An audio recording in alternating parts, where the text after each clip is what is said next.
આજે ગુજરાત ઠાકોર ક્ષત્રિય સેના અને શ્રી અલ્પેશભાઈ સહિત સૌ દ્વારા આયોજિત ઠાકોર સમાજના સ્નેહ મિલન કાર્યક્રમ તેમજ અભ્યુદય એટલે કે શૈક્ષણિક સંકુલના ખાતમુહૂર્ત પ્રસંગે આપ સૌને હું શુભેચ્છાઓ પાઠવું છું.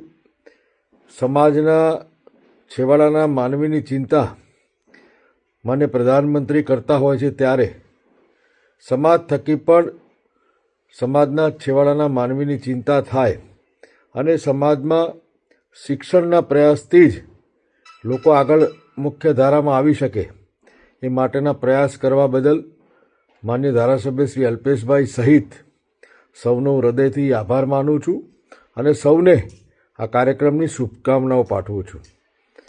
આભાર. જય જય ગરવી ગુજરાત. ભારત માતા કી જય. વંદે માતરમ.